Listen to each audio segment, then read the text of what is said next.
What if you could walk into any room and instantly sense who's lying, who's hiding pain, who secretly admires you, and who's just wearing a mask? What if you could decode human behavior, not through magic, but through science?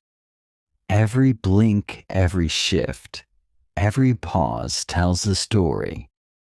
And once you learn to read it, nothing about people will ever be a mystery again. In this audiobook, you'll discover the secret psychology behind body language, facial expressions, energy shifts, and emotional signals, even the ones people don't want you to see. This isn't manipulation. This is mastery. This isn't judgment. It's empathy sharpened by awareness. Because when you truly learn to read people, you don't just understand them. You connect, influence, protect, and lead with unshakable clarity. Welcome to the science of reading people, where perception becomes your greatest power. Chapter 1: The Hidden Language of Human Behavior. Reading people begins not with hearing what they say, but with observing what they do. Before a person utters a single word, their body has already spoken volumes. From the way they walk into a room to how they hold their hands while speaking, every movement broadcasts a message. Human beings evolved to communicate with gestures long before language was developed, and those nonverbal cues still make up over 60% of how we communicate today. A slight shift in posture can indicate discomfort. A genuine smile involves the eyes. A micro-expression, a flash of emotion lasting less than a second, can reveal someone's true feelings, even when they try to hide them. FBI agents, psychologists, and behavioral analysts rely on this silent language to assess threats, understand motives, and uncover truths. For example, an FBI profiler watching a suspect doesn't just hear the answers. They watch for inconsistencies between words and actions. A man claiming confidence while fidgeting with his fingers or avoiding eye contact is broadcasting anxiety, not assurance. Learning to read people is not a gift reserved for professionals. It's a skill that can be trained. It starts by becoming hyper-aware of baselines. A baseline is a person's natural behavior under normal, non-stressful conditions.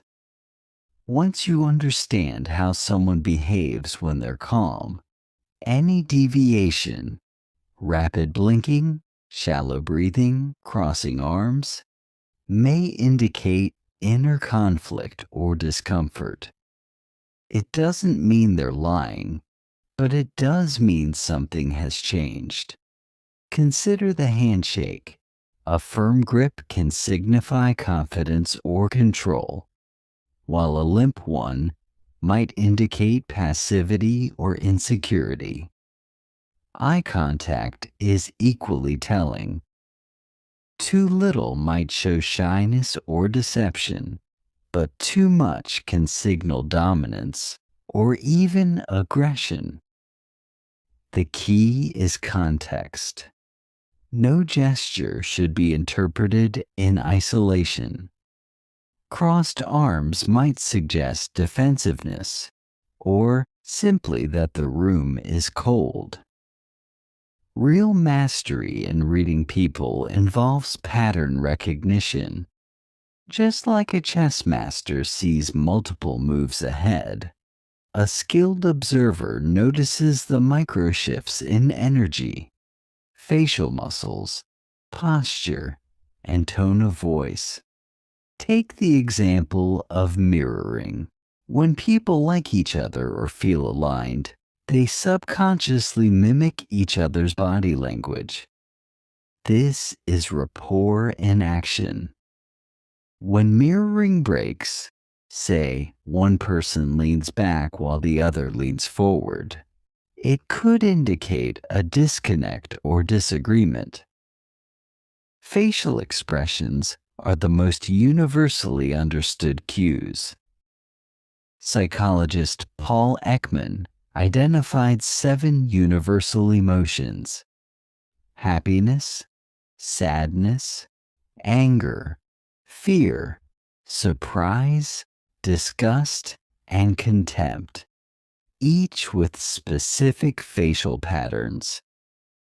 These expressions happen even across cultures, suggesting a biological foundation for emotional display. A furrowed brow, a curled lip, or widened eyes speak a language everyone understands instinctively, even if they don't realize it consciously. Reading people also means listening to how they speak. Their tone, rhythm, pitch, and pace add meaning beyond the words. A pause before answering may suggest hesitation. A raised pitch could indicate anxiety, and overcompensation with too much detail might be a sign of fabrication. But again, patterns matter more than isolated signs. Behavioral leaks, those involuntary signals that slip through when someone is trying to control their image, often reveal the truth. They may clear their throat excessively, touch their face, or blink more rapidly.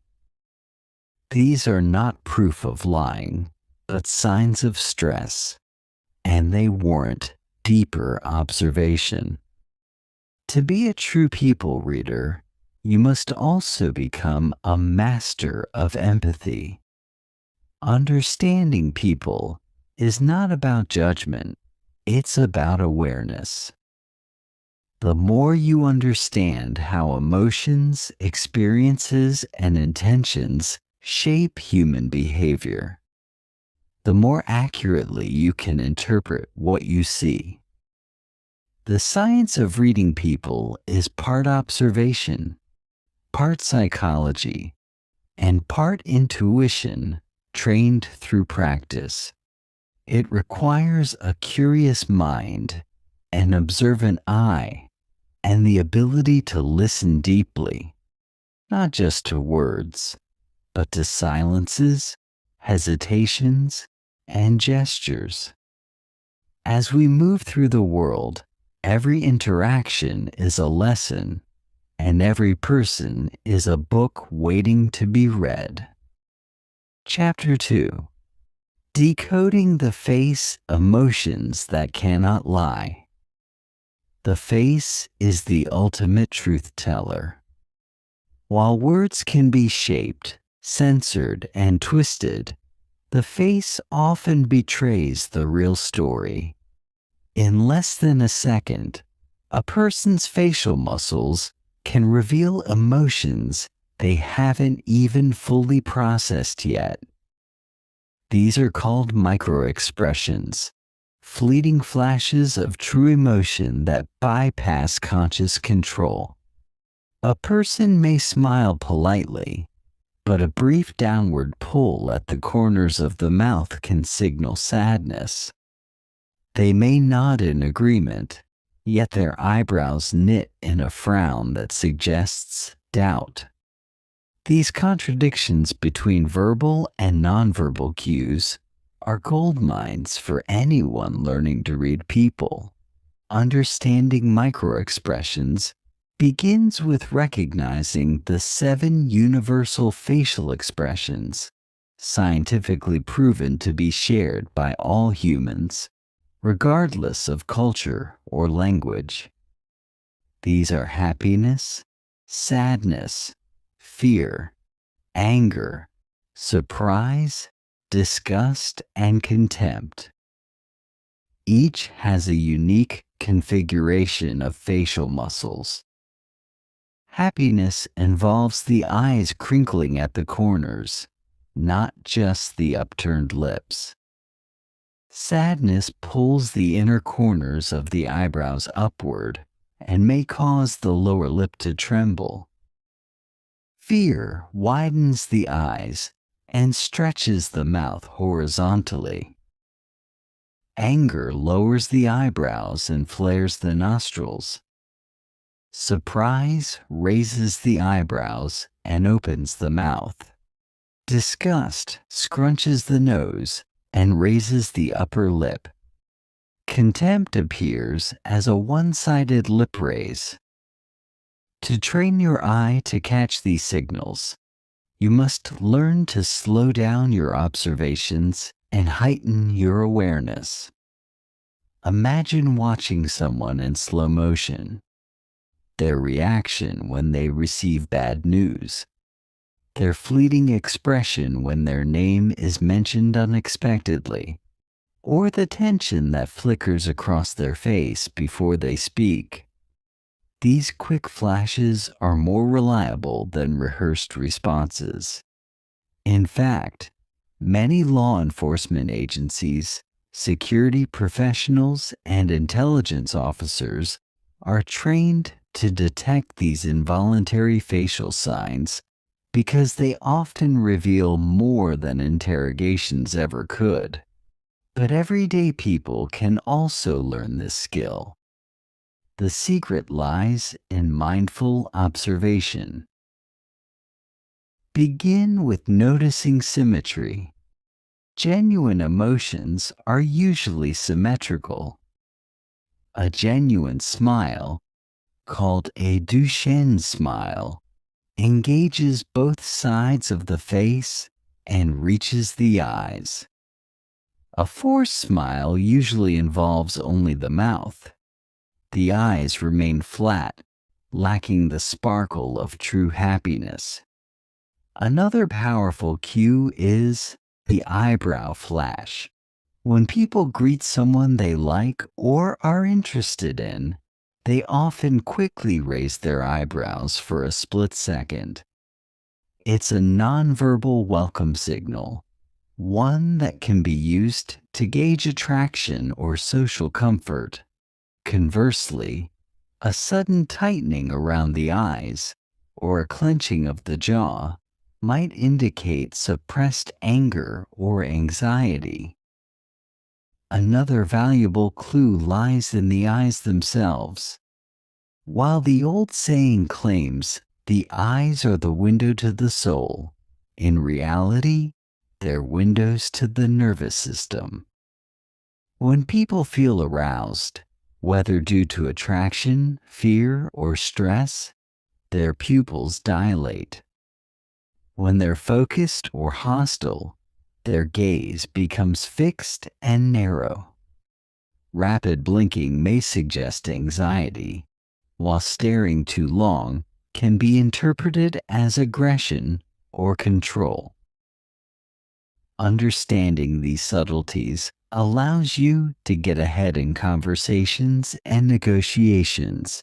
For instance, if you propose an idea in a meeting and a colleague's smile is tight and doesn't reach their eyes, their micro-expression of contempt or skepticism may mean hidden opposition, even if they say, "Sounds good."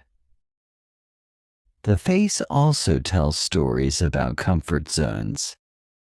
When someone hears something uncomfortable, they might involuntarily touch their face, the nose, ears, mouth, or cheeks. These are self-soothing gestures rooted in the nervous system's fight or flight response. It's the body's unconscious way of calming itself under stress. These face-touching habits are not inherently dishonest, but in context, such as during questioning, negotiation, or storytelling, they can serve as behavioral red flags. To master the art of reading faces, it's not enough to memorize expressions. You must match them to context, emotional intensity, and congruence with speech. Does the person look surprised and genuinely taken aback when hearing news? Or did the surprise come a moment too late, suggesting it was acted? Timing is everything in microexpression analysis. As you hone this skill, you'll begin to trust your instinct more. You'll feel when something is off, even before your brain identifies what it is. This is the subconscious part of pattern recognition working in your favor. With enough practice, you'll spot subtle shifts in expression that alert you to lies, manipulation, interest, fear, or delight, long before the person puts it into words. Reading faces is not just about spotting lies. It's about gaining insight.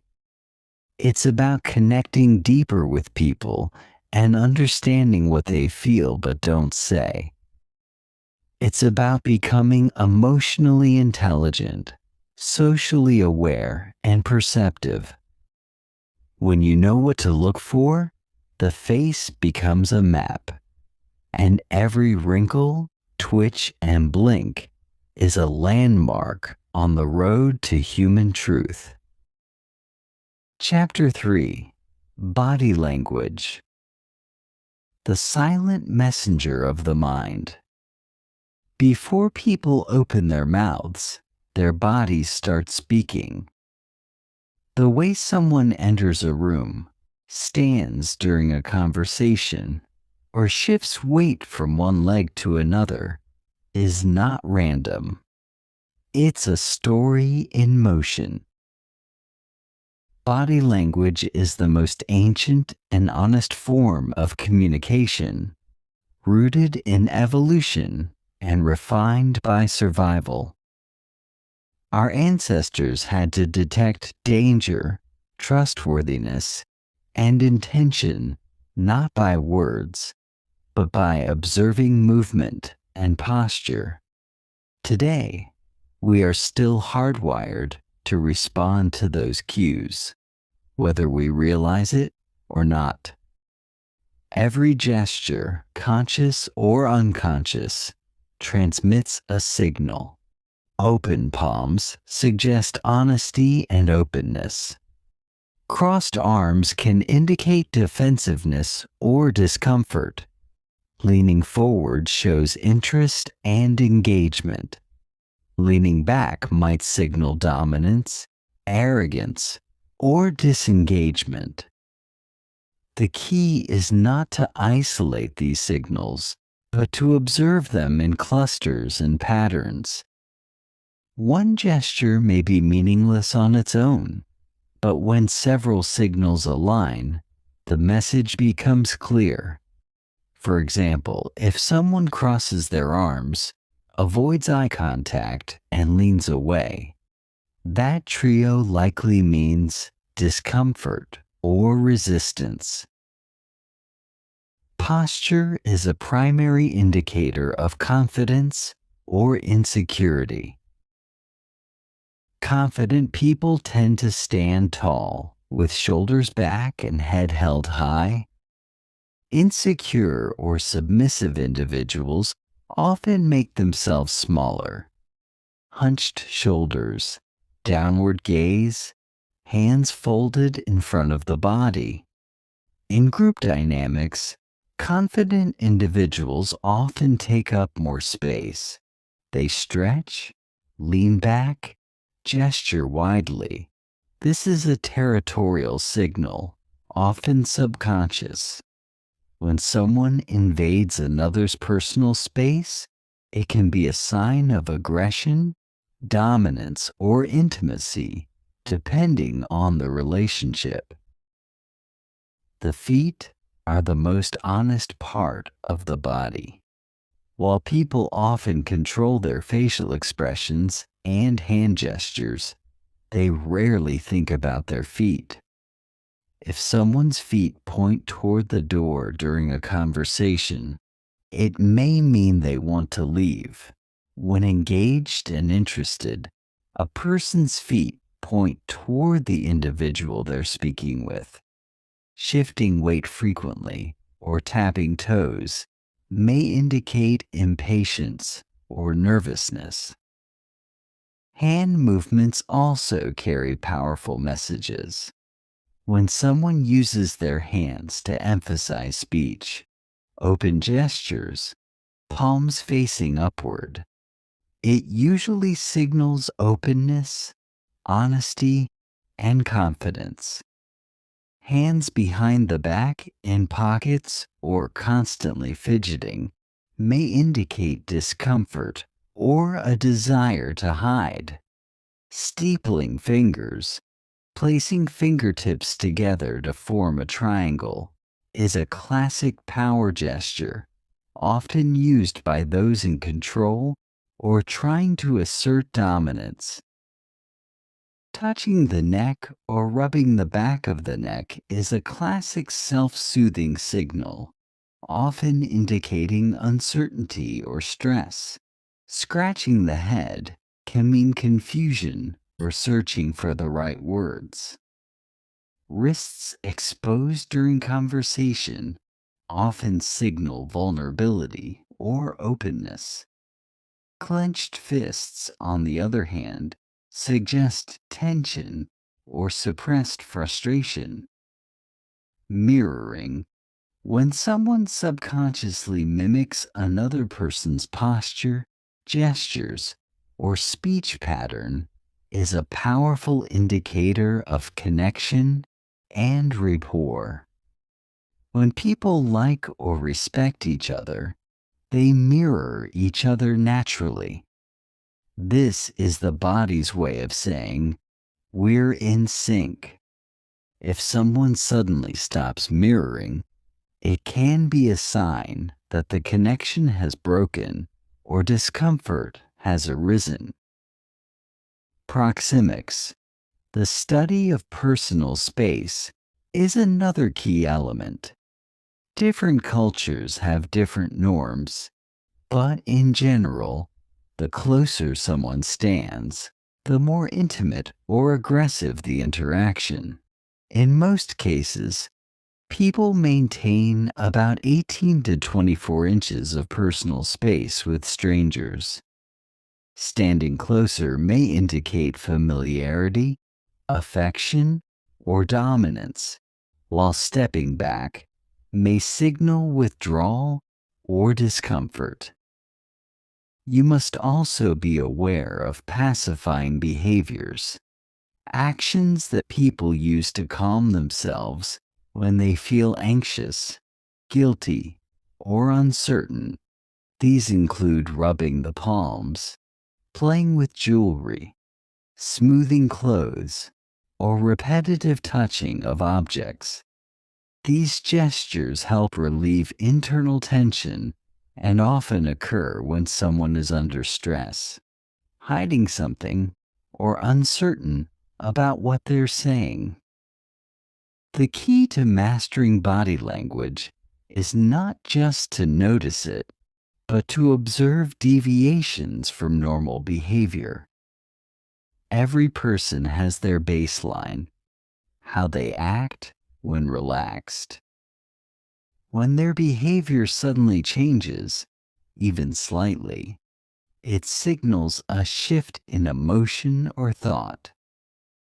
A normally calm person who starts fidgeting may be nervous.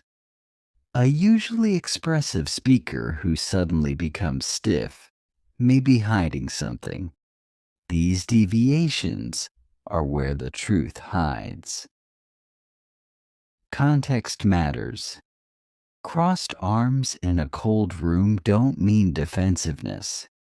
Tapping feet during a long meeting could be simple boredom, but when these behaviors appear in emotionally charged conversations or high stakes scenarios, they become valuable data.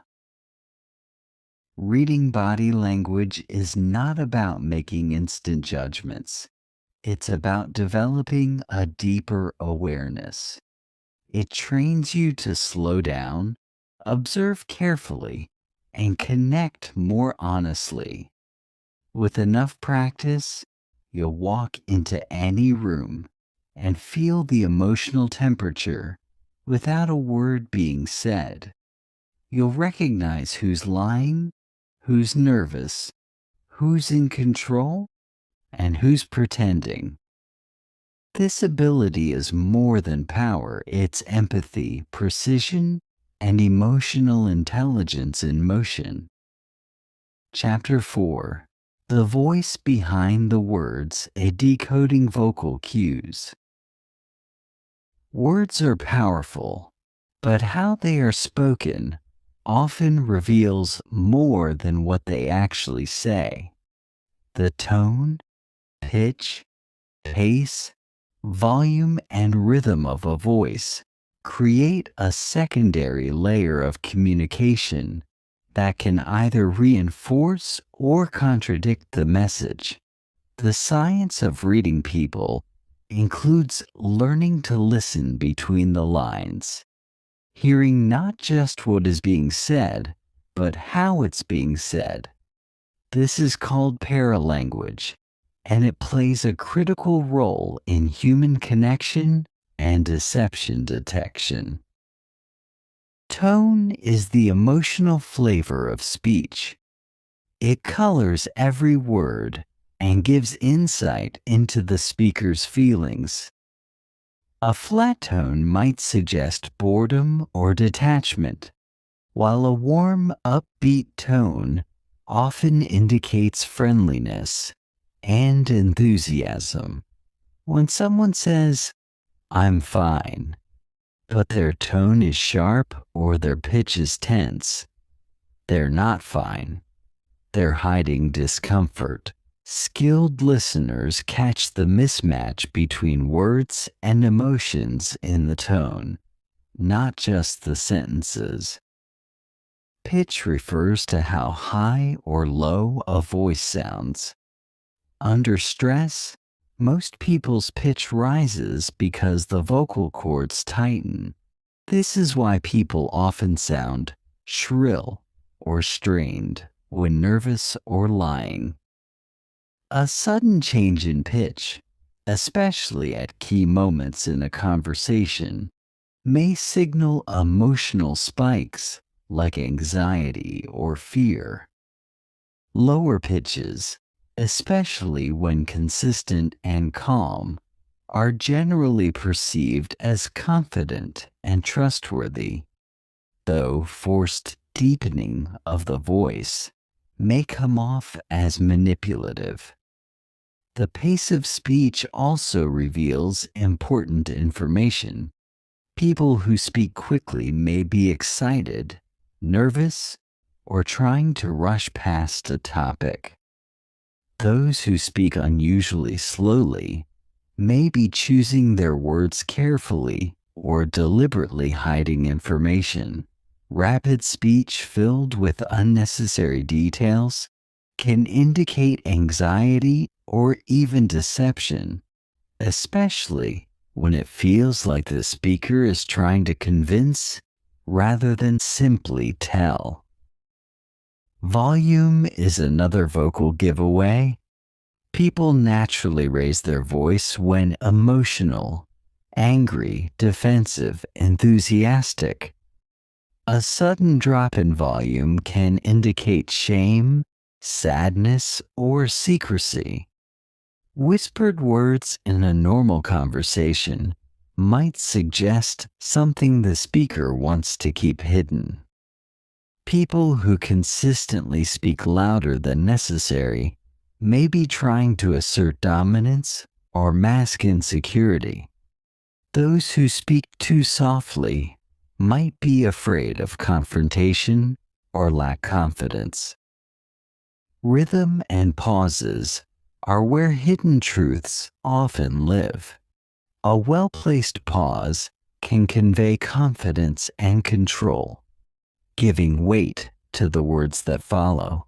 But a poorly timed pause, especially after a question, is often a sign of hesitation or mental scrambling.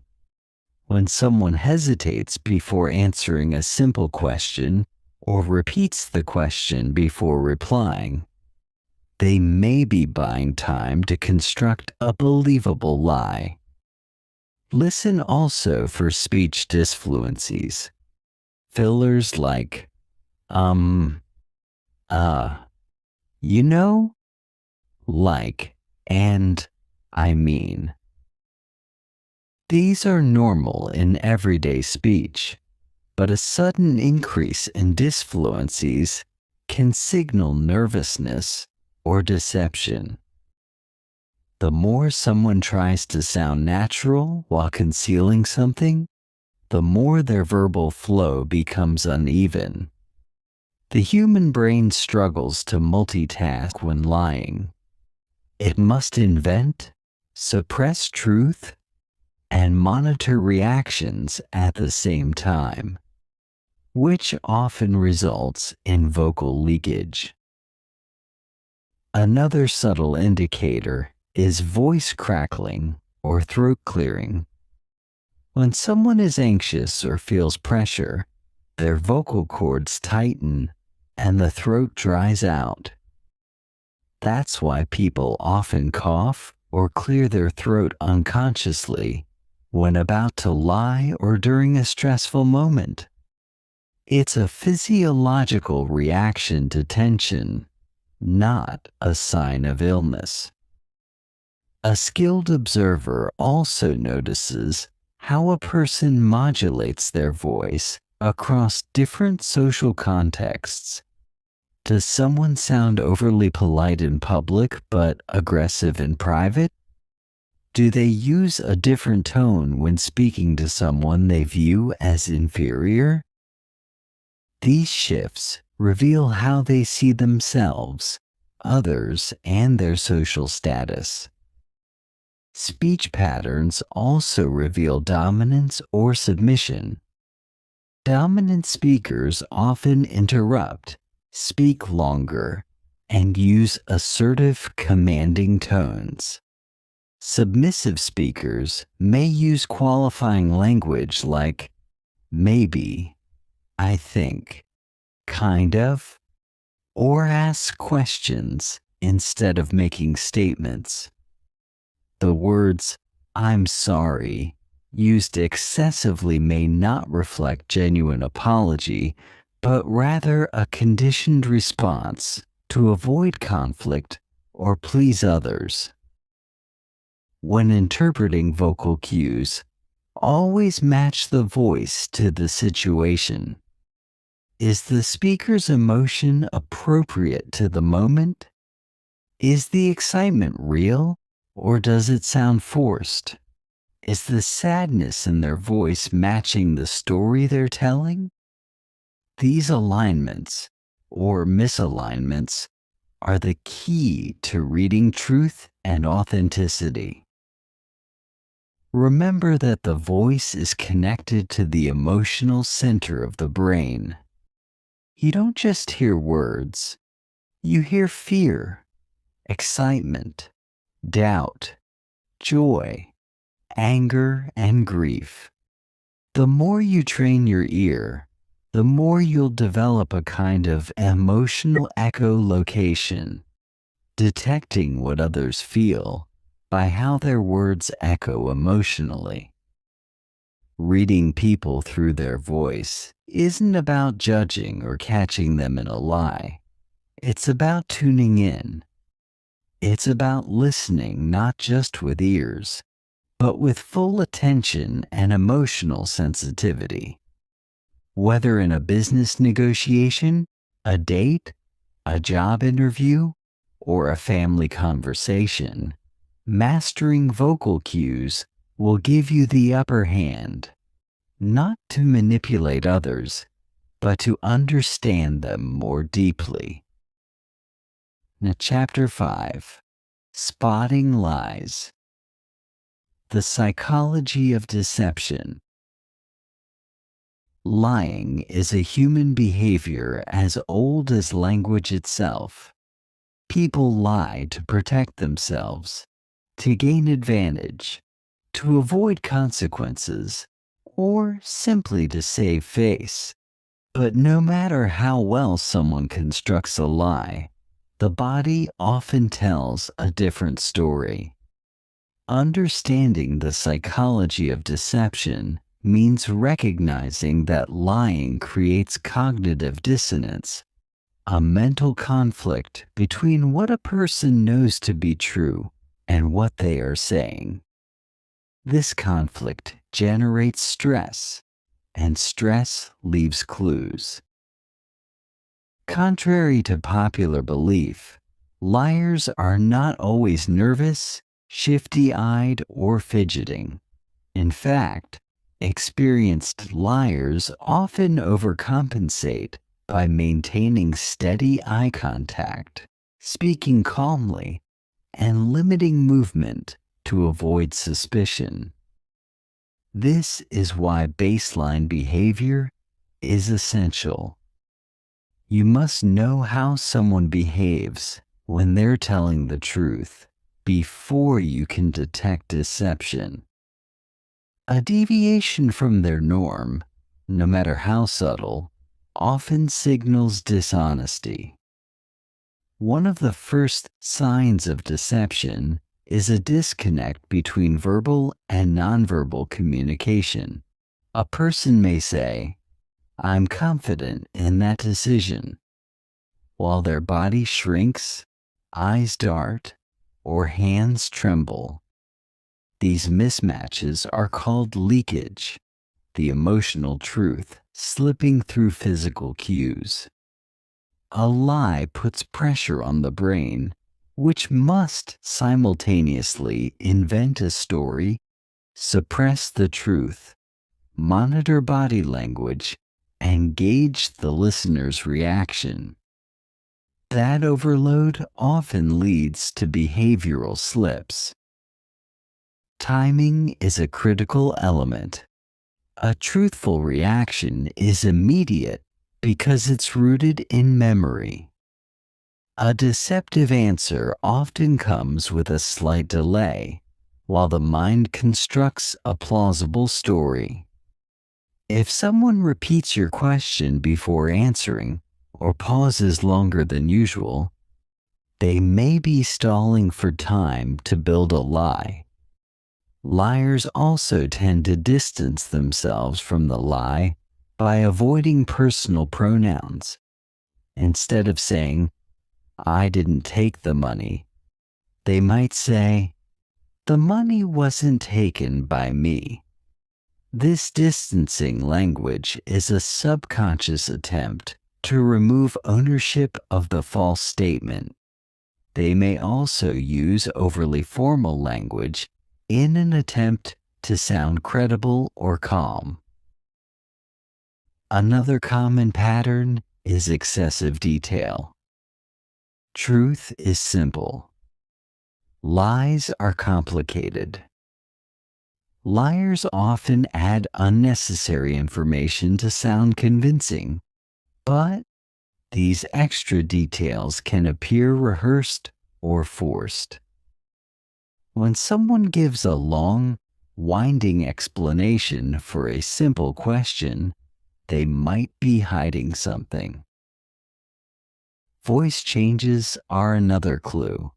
A person may speak in a higher pitch due to stress, or their voice might crack when emotions betray them. A liar's tone often fluctuates awkwardly, trying to appear calm but failing to mask the tension beneath. Hesitations, fillers like or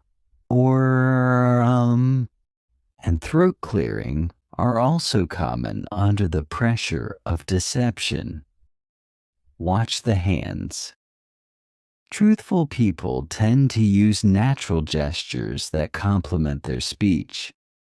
Deceptive people may restrict their movements out of fear. They'll give something away. Alternatively, their hands may show agitation, wringing, rubbing, touching the face, or hiding behind objects. Hand-to-face movements, especially around the nose, mouth, or neck, are classic anxiety indicators often associated with lying. Facial expressions also betray lies. A fake smile lacks the subtle crinkle around the eyes. A smirk may flash before someone tells a lie, especially if they think they're getting away with something. Microexpressions, those fleeting flashes of real emotion, often contradict the spoken words. For instance, someone might say, "I'm not upset," while a microexpression of anger flashes across their face. Liars often mirror less. When two people are in sync, they naturally mirror each other's gestures and posture. But someone hiding the truth may withdraw, break mirroring patterns, or create artificial distance to feel less vulnerable. They might cross their arms, lean back, or angle their body away. Subtle signs of psychological withdrawal. Sometimes, people overassert their honesty, saying things like, "To be honest with you," or "I swear to God." These qualifiers are red flags. Truth rarely needs reinforcement. The need to insist on truthfulness can indicate inner doubt. One of the most powerful indicators of deception is incongruence. That's when the tone, facial expression, and body language don't match the content of speech. A person claiming to be calm but showing physical signs of tension is likely hiding something. This incongruence creates a gut feeling in observers, a sense that something doesn't feel right. However, it's critical to remember, no single behavior proves deception. All clues must be interpreted in context and compared to the individual's baseline. A nervous person isn't necessarily lying. An introvert may avoid eye contact, even when telling the truth. Cultural differences also play a huge role in expression and posture. To effectively spot lies, you must become an emotionally neutral observer. Set aside personal bias. Don't accuse, just observe. Ask the same question multiple ways. Watch for story inconsistencies. Listen more than you speak. Give silent space. Liars often rush to fill it. Truthful people stick to their original story. Liars revise as needed. In high-stakes environments like law enforcement or interrogation, professionals use a method called cognitive interviewing, where the subject is asked to recall events in reverse order or describe details from different sensory angles. This increases mental load, making it harder for liars to maintain their story. In everyday life, learning to spot lies can protect you from manipulation, fraud, and emotional harm. But it's also a path to deeper authenticity. When you understand the stress that lying causes and the signs it leaves behind, you become more honest yourself, more aware, and more connected to truth. Chapter 6: Personality Patterns. Understanding the core of human behavior. Every person you meet has a unique personality blueprint, a combination of traits, tendencies, and preferences that shape how they think, feel, and act. To read people accurately, you must look beyond temporary emotions and into deeper behavioral patterns. While body language, facial expressions, and vocal cues reveal what a person is feeling in the moment, personality reveals why they feel and act that way. The science of reading people, therefore, is incomplete without understanding personality types. At the heart of human behavior lies predictability. People are surprisingly consistent when you learn what drives them. Some people avoid conflict at all costs. Others lean into dominance. Some seek validation through approval, while others thrive in solitude and independence. These patterns repeat across time, relationships, and environments. Your job as a reader of people is to identify them. One of the most effective tools for identifying personality is the Big Five Personality Traits model. These 5 traits, openness, conscientiousness, extroversion, agreeableness, and neuroticism, create a framework for understanding individual differences. Openness reflects creativity, imagination, and a desire for new experiences.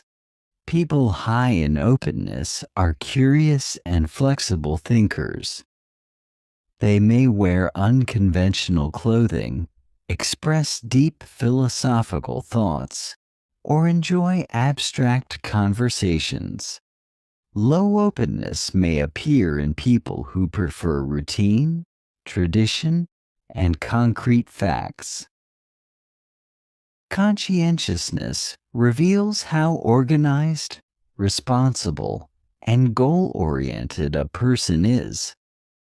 High conscientiousness often shows in punctuality, neat appearance, structured speech, and focused behavior. These individuals are planners and rule followers. Low conscientiousness may reveal itself in scattered thoughts, missed deadlines, or spontaneous actions without preparation. Extroversion is about energy direction, outward versus inward. High extroversion people are expressive, energetic, and socially dominant. They maintain eye contact, use wide gestures, and enjoy social engagement. Low extroversion individuals or introverts may speak softly, prefer solitude, and think deeply before responding. They aren't shy, they're selective. Agreeableness shows up in warmth, empathy, and cooperation. Highly agreeable people smile frequently, nod often, and prioritize harmony over conflict. They may hesitate to disagree even when they have strong opinions. Low agreeableness, in contrast, manifests in bluntness, criticism, and a confrontational tone. These individuals aren't necessarily rude, they're direct. Neuroticism reflects emotional stability. People high in neuroticism are prone to anxiety, mood swings, and emotional reactivity. They may over-apologize, appear tense, or struggle to hide discomfort. Low neuroticism individuals remain calm under pressure, speak steadily, and show emotional control even during conflict. Beyond the Big Five, there are classic personality archetypes found in psychology and behavioral science. One such framework is the DISC model. Dominant personalities are assertive, results-driven, and direct. Influential types are social, enthusiastic, and expressive. Steady types are dependable, patient, and loyal. Compliant types are analytical, detail-focused, and cautious. You can spot these patterns by observing how people make decisions, respond to stress, interact in groups, and handle authority. A dominant person often takes control in group settings, interrupts others, and speaks in firm tones. An influential type uses humor, gestures, and stories to connect. A steady person supports others, avoids confrontation, and prefers predictability. A compliant individual asks detailed questions and may appear skeptical until they've reviewed facts. The key to reading personality is watching behavior over time. Anyone can appear friendly once. Anyone can act withdrawn when tired. But patterns emerge across repeated interactions. Watch how a person behaves in different settings: work, family, public. Do they change dramatically or remain consistent? This consistency reveals their core personality, not just surface emotion. Another important dimension is understanding attachment styles, which influence how people behave in relationships. Secure individuals show open body language, relaxed eye contact, and emotional availability. Anxious individuals may appear clingy, overly expressive, or hypervigilant to signs of rejection. Avoidant types may seem distant, emotionless, or disinterested. These styles form early in life and deeply influence adult communication and trust behaviors. Personality traits also determine how people process conflict. Some confront, others avoid. Some seek resolution, others seek to win. The way someone argues, listens, apologizes, or justifies their actions can tell you volumes about their personality. You can also learn a lot by observing how people handle change. Do they resist it, embrace it, or fear it? Openness to change often reflects adaptability and emotional intelligence. Resistance, while not inherently bad, can signal fear-based thinking or high need for control. Understanding personality doesn't mean putting people in boxes. It means identifying tendencies.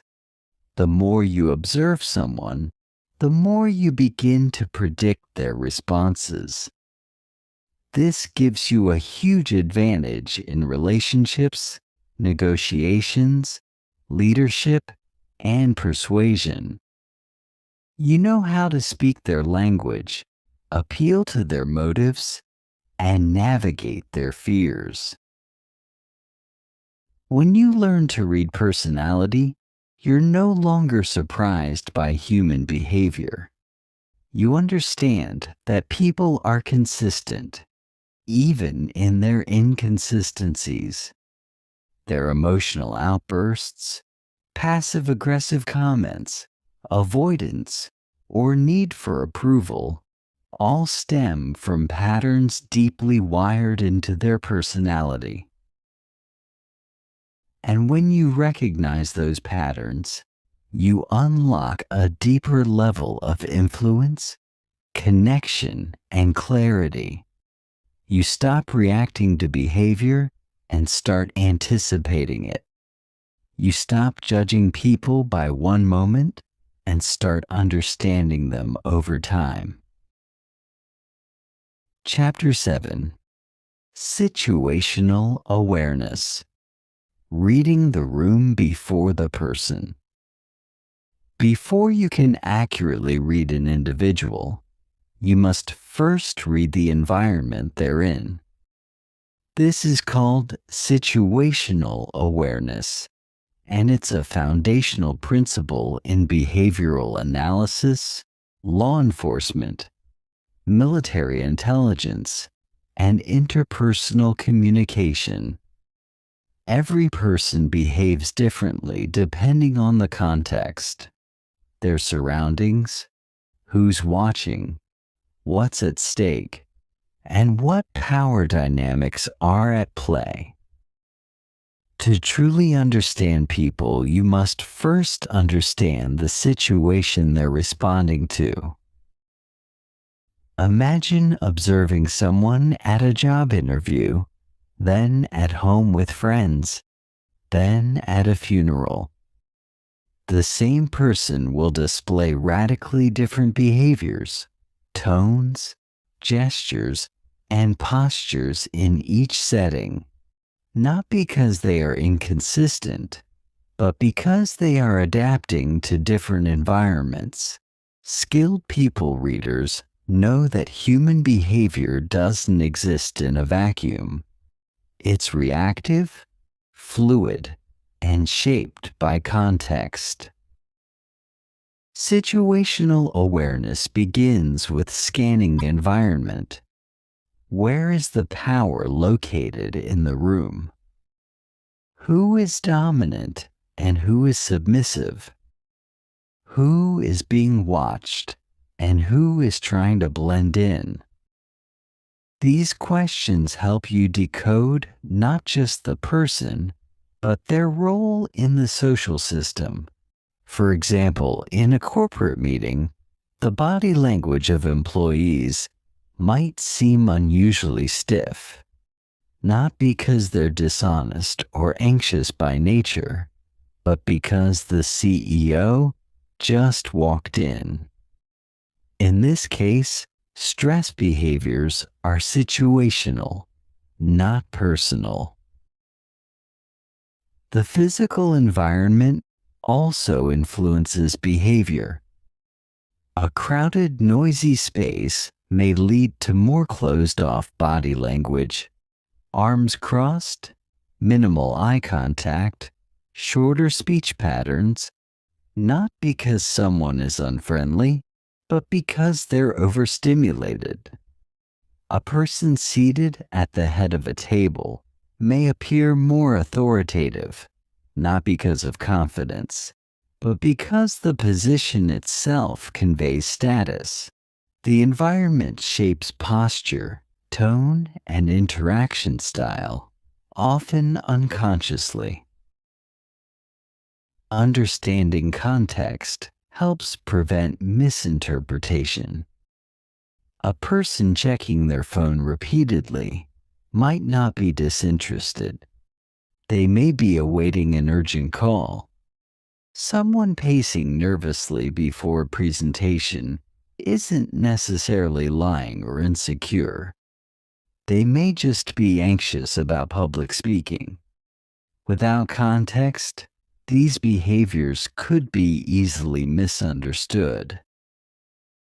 Next, observe group dynamics. People behave differently when alone versus in a crowd. In a group, people are more likely to conform, suppress emotions, or perform for approval. In private, they're often more honest and relaxed. Notice who leads the conversation, who agrees silently, who interrupts, and who stays quiet. Silence can be louder than words in a group setting. Also, study social alignment. Watch who mirrors whom, who physically turns toward whom, who leans in when someone else speaks. Mirroring and orientation tell you who respects or follows whom. If a person speaks but no one makes eye contact or leans in, it indicates low social influence. If others mimic their posture or respond immediately, they likely hold authority or admiration within the group. Emotional temperature is another key layer of situational awareness. Is the room filled with tension, boredom, excitement, or conflict? Are people sitting upright with alert expressions or slouched with tired eyes? You don't need anyone to say a word. You can feel the energy. This emotional climate affects individual behavior. A usually confident speaker might appear tense, not because they're insecure, but because the room is cold and unwelcoming. In high-stakes environments like negotiations, courtrooms, or boardrooms, context becomes even more critical. People perform. They calculate their behavior. They manage impressions. This is why seasoned observers don't just look at what someone is doing, but ask, what would I do if I were in their position? Empathy fuels accurate observation. When you step into their shoes, considering their role, fears, motivations, and audience, you begin to interpret behavior more intelligently. Even time of day can influence behavior. People tend to be sharper, more alert, and more emotionally regulated in the morning. Fatigue, hunger, and mental overload in the afternoon can create irritation, impatience, and short answers, not because of personality, but because of biology. When people experience situational pressure, like being watched, judged, challenged, or questioned, their true stress signals appear. This is when the most authentic microexpressions, vocal cracks, and body shifts surface. That's why interrogators and behavioral analysts often create controlled discomfort, because stress reveals what comfort hides. To train yourself in situational awareness, practice scanning rooms without focusing on individuals first. Ask, what is the power hierarchy here? What emotion is most present in the space? who feels safe and who feels exposed, who is performing and who is genuine. What external pressures may be shaping behavior? Only after reading the room do you zero in on a person's specific behaviors. This prevents misjudgments and increases your accuracy. Behavior always makes more sense when placed in context. Remember, people are adaptive creatures. We shape ourselves to survive, to win approval, to avoid rejection. We adjust based on the people around us and the environment we occupy. When you master the ability to read the situation, you stop blaming individuals for every behavior and start seeing the deeper patterns at play. The world becomes clearer, people's motives become visible, and your ability to influence, persuade, and connect multiplies. Not because you control the situation, but because you understand it better than anyone else in the room. Chapter 8: Emotional Intelligence Feeling. What others can't say. Reading people isn't only about observing actions or decoding signals. It's about feeling what they feel. At the core of human understanding lies emotional intelligence, EQ, the ability to recognize, understand, and respond to the emotions of others and yourself. Without EQ, even the most skilled observer becomes a cold analyst. With it, you become not just a reader of people, but a connector of hearts. Emotional intelligence begins with empathy, not sympathy, not pity, but the raw ability to step into another's emotional world without needing to fix, advise, or escape. It's sensing sadness behind a smile. It's hearing the pain in someone's silence. It's recognizing when someone's anger is actually fear wearing armor.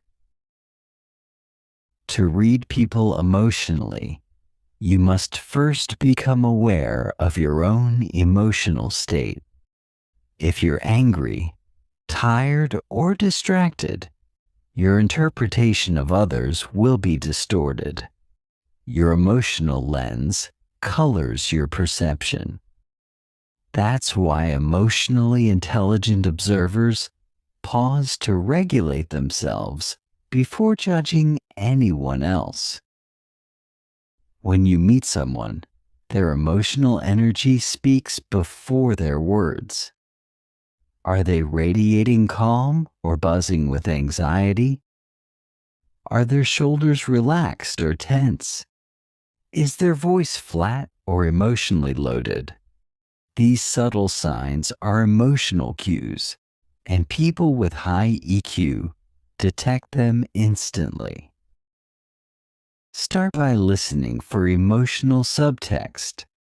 Someone might say, "I'm fine," but their voice cracks and their eyes avoid yours. The emotionally intelligent listener hears what wasn't said. People rarely say what they mean in emotionally charged situations. Instead, they test waters, drop hints, or wrap their truth in humor. EQ is the radar that catches what others miss. Another key to EQ is non-reactivity.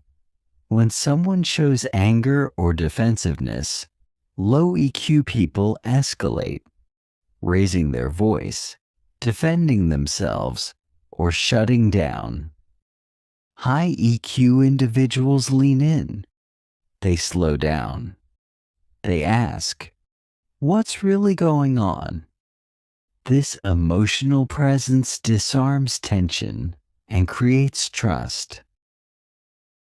The emotionally intelligent also recognize emotional transitions. A person may enter a room full of joy and exit with heavy silence. Something happened. EQ notices the shift and gently investigates. "You seemed excited earlier. Everything still okay?" That single observation can open a door most people walk past. High EQ includes reading emotional consistency. Is someone's reaction proportionate to the situation? If they explode over a small inconvenience, the emotion likely has deeper roots. EQ sees the layers behind reactions. A joke that provokes tears. A compliment that causes someone to freeze. These are moments when unspoken trauma or insecurity surfaces, and EQ doesn't ignore them. In romantic relationships, emotional intelligence is gold. It allows partners to comfort, validate, and mirror each other's feelings, strengthening bonds. A partner with high EQ knows when space is needed, when to ask questions, and when to simply be there in silence. They recognize micro reactions, subtle eye movements, breath shifts, or hand squeezes that reveal a partner's mood without a single word. In leadership, EQ transforms authority into inspiration. Emotionally intelligent leaders don't just give orders. They read the emotional atmosphere of their teams. They can tell when morale is low, when tension brews, when someone is disengaged. They address the emotional root, not just the symptom. This builds loyalty, trust, and resilience in teams. In social settings, EQ shows up as emotional mirroring and calibration. You match the other person's tone, energy, and pace, not to manipulate, but to show understanding. If someone speaks slowly and softly, and you respond loudly and fast, it creates friction. High EQ senses this mismatch and adjusts. This is why charismatic people feel in tune with everyone. They are emotionally agile. But EQ is not about emotional flooding. It's not feeling everything so deeply that you lose control. It's about emotional regulation, knowing how to hold your emotions without suppressing or dumping them. It's noticing that you're irritated, but choosing to respond calmly. It's recognizing sadness without needing to collapse. To build your emotional intelligence, practice active listening. Don't interrupt. Don't plan your response. Just absorb. Ask reflective questions. How did that make you feel?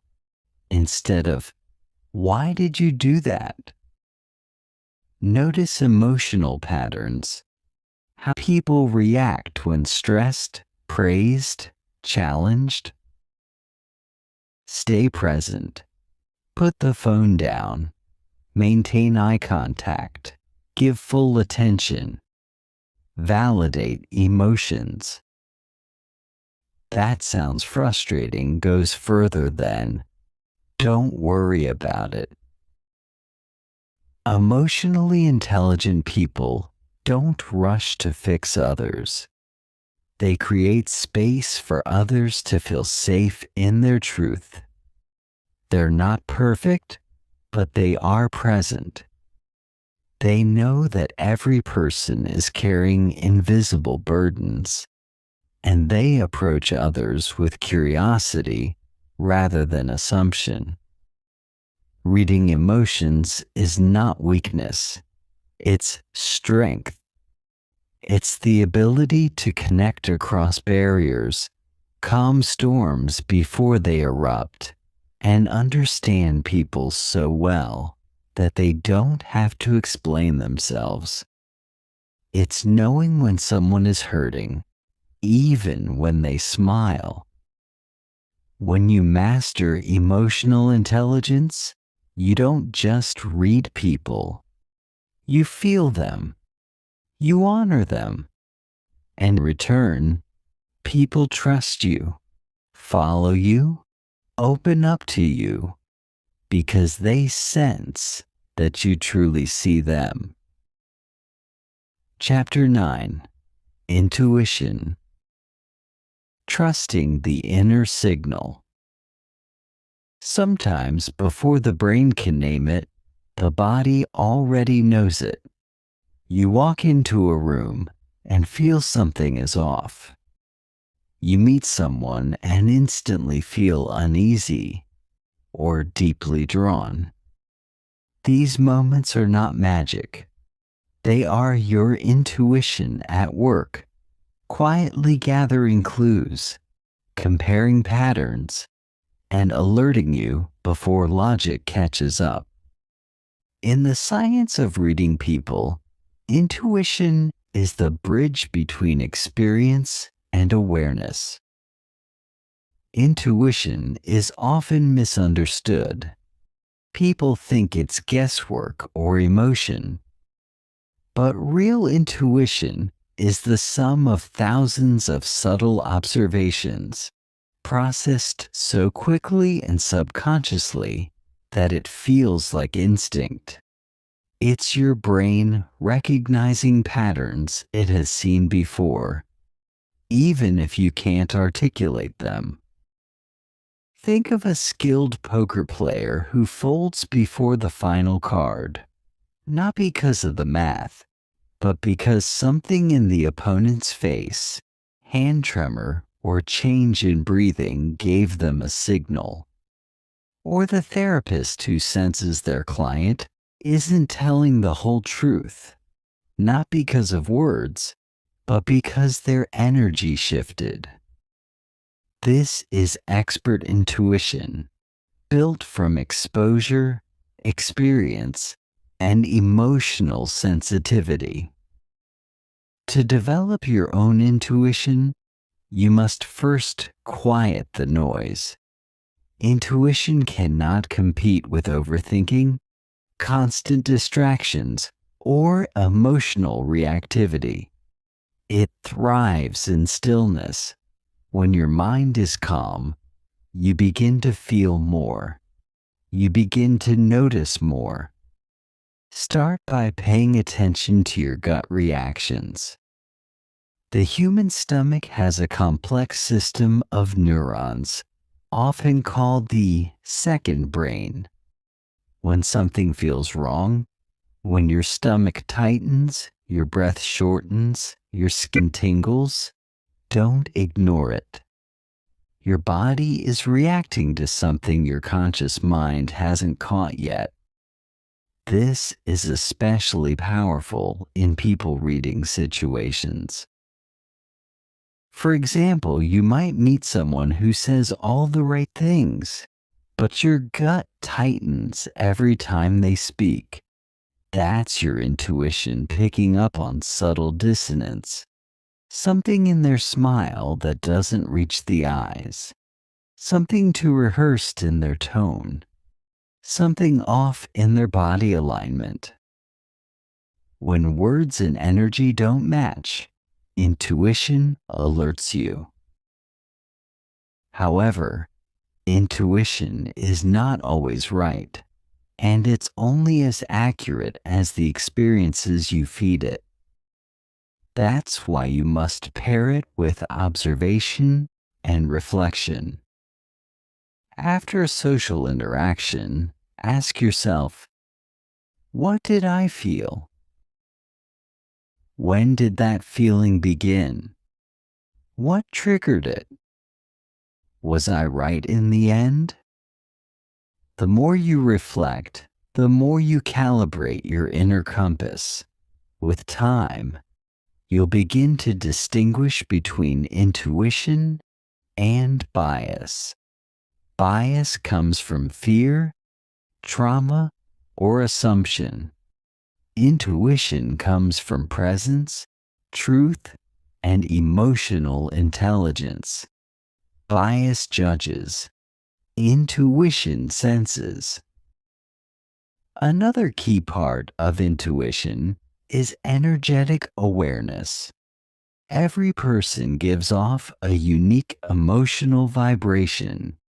Some feel warm, others feel cold. Some feel chaotic, others calm.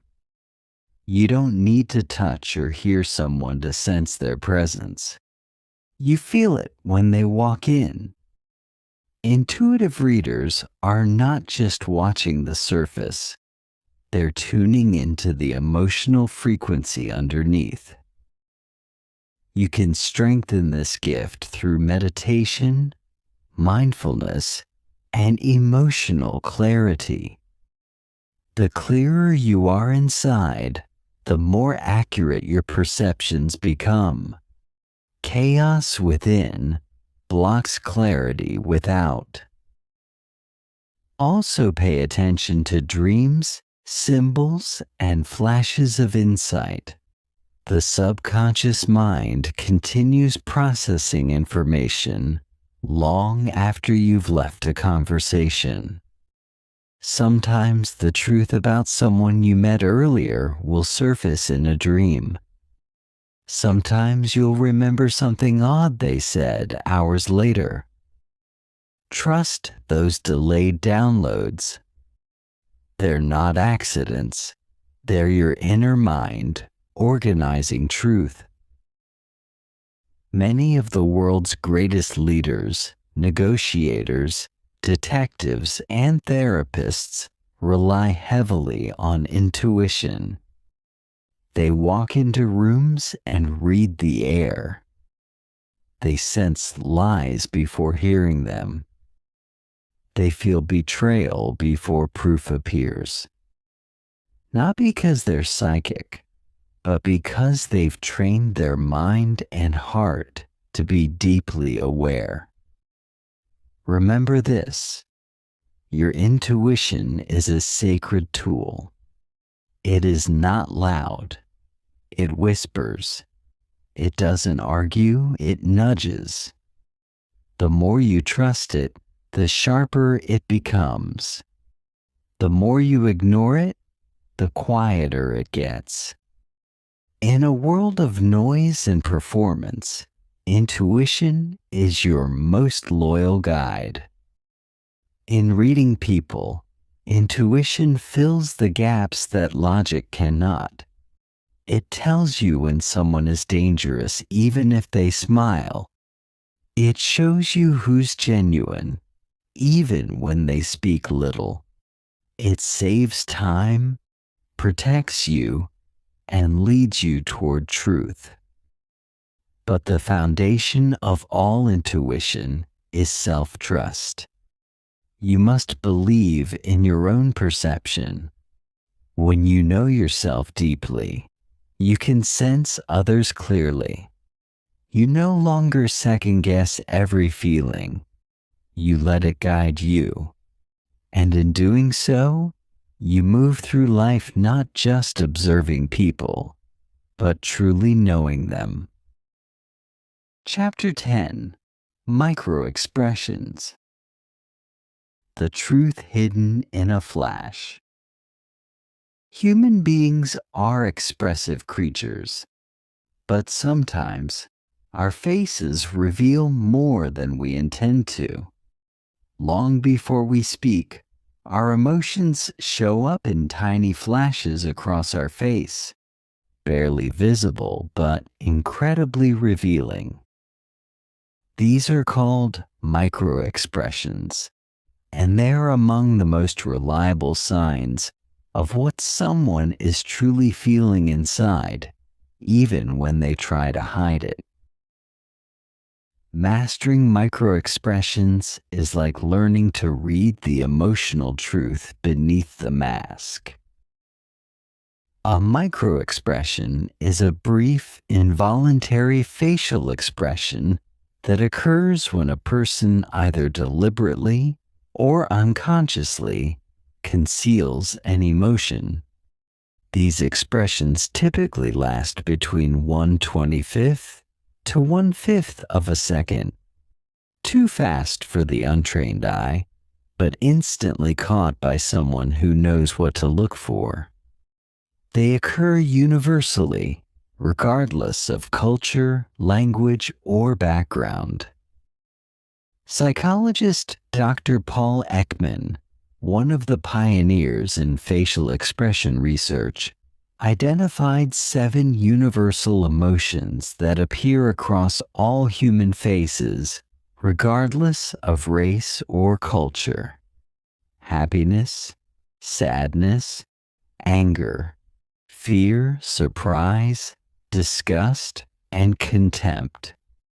These emotions show up in predictable facial movements, even if a person is trying not to reveal them. Here's how to spot them. 1. Happiness. Look for crow's feet, wrinkles near the eyes, cheeks raised, and a genuine eye squint. Fake smiles only move the mouth. Real smiles involve the entire face. If someone is smiling with only their lips, but their eyes remain tense or flat, the happiness is probably feigned. 2. Sadness. Brows are drawn upward and inward.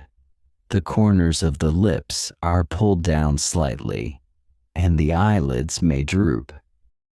Sadness often softens the entire face, and it may come with slower movements or a lowered gaze.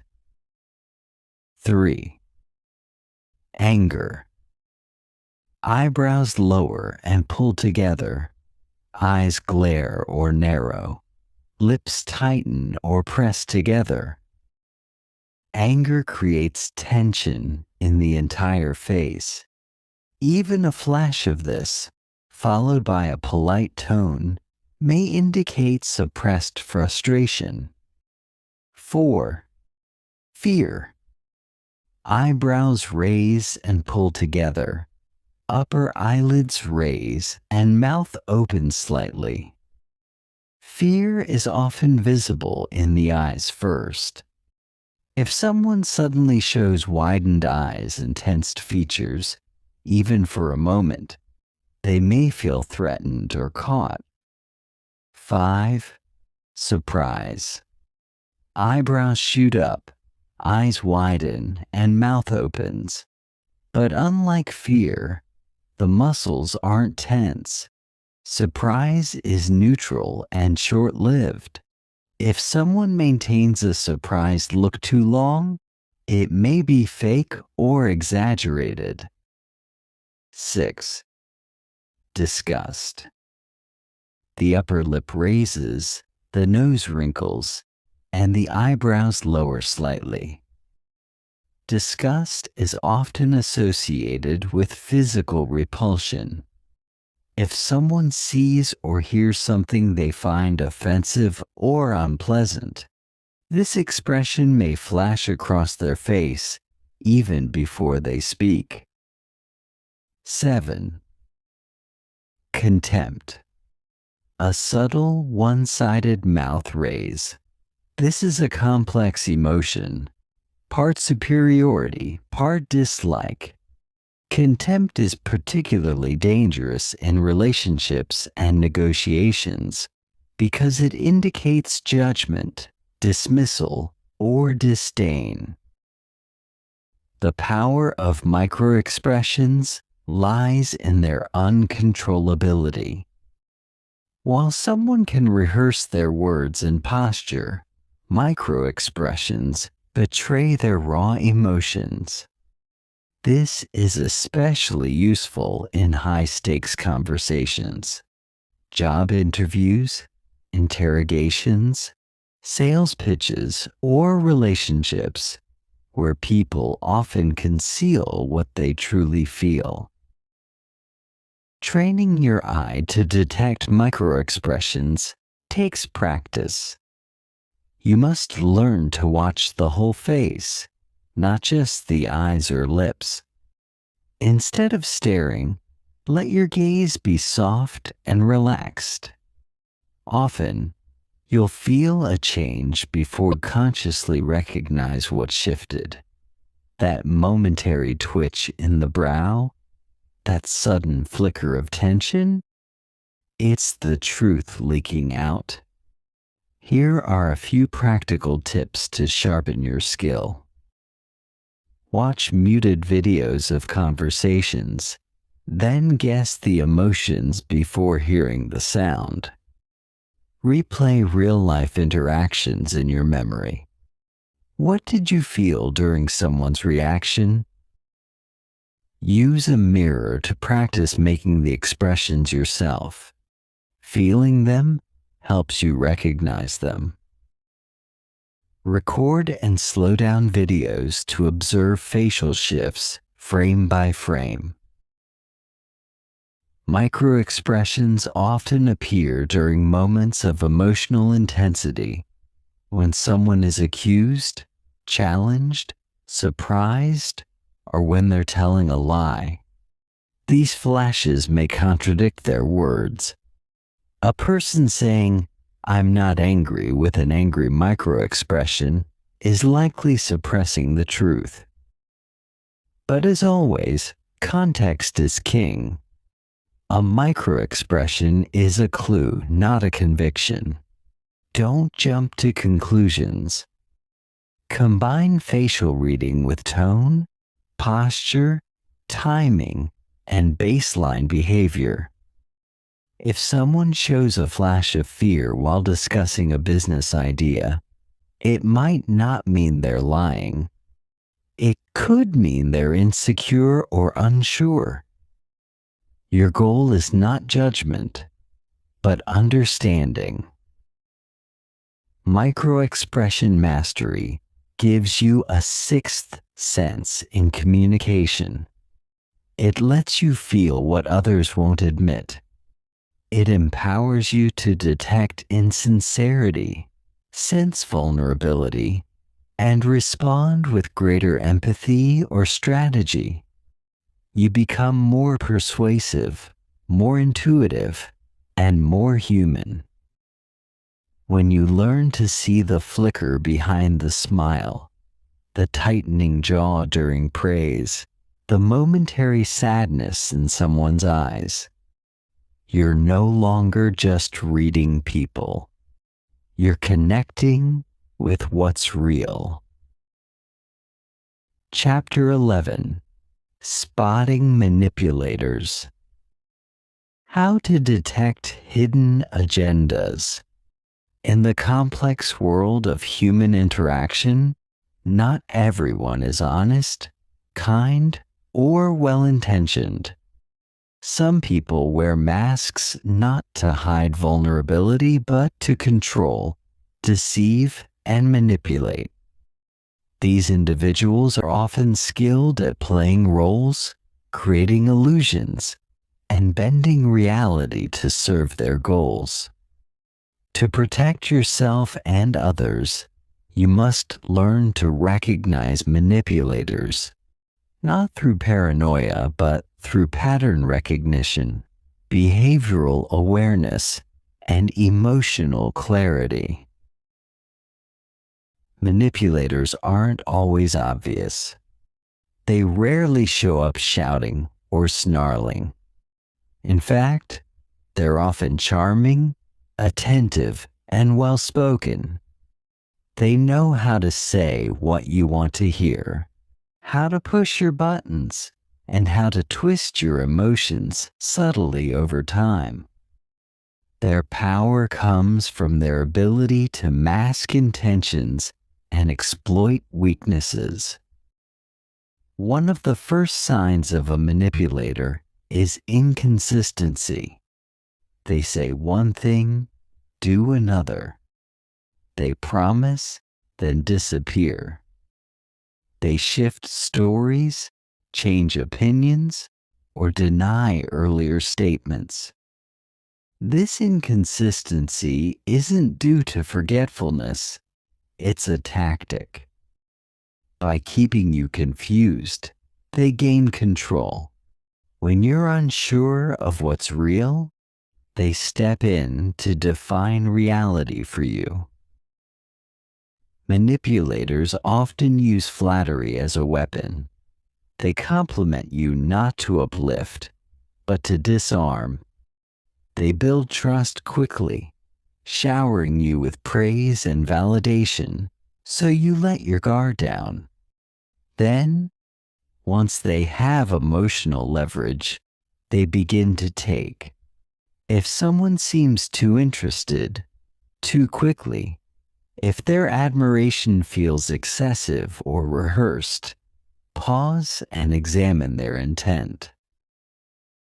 Another red flag is guilt tripping. Manipulators are masters of emotional pressure.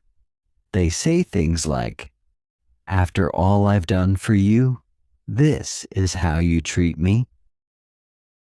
I guess I'm just not important to you. If you really cared, you would." These statements are not sincere expressions of hurt.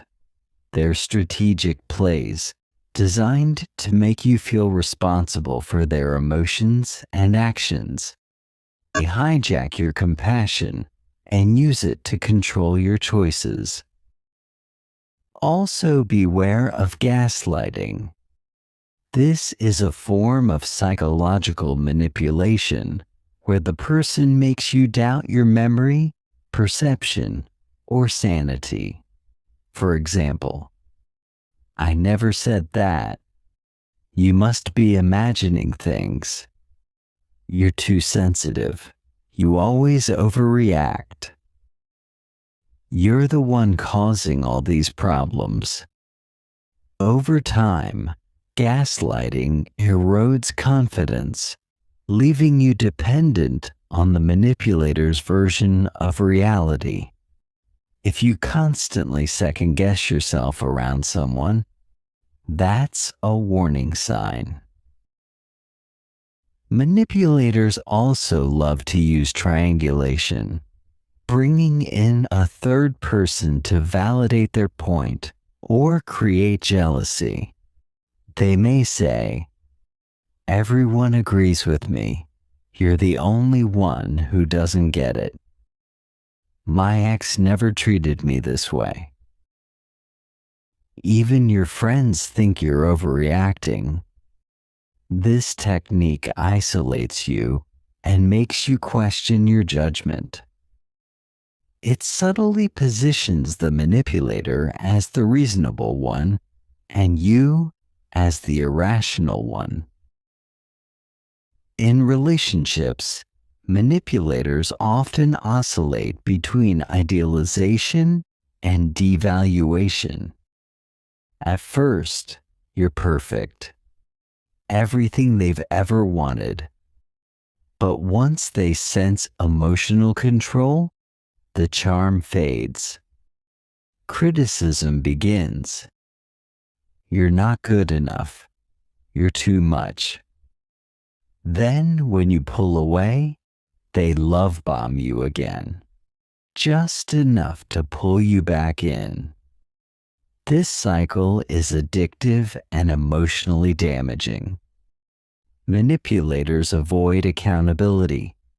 They deflect blame, make excuses, or play the victim.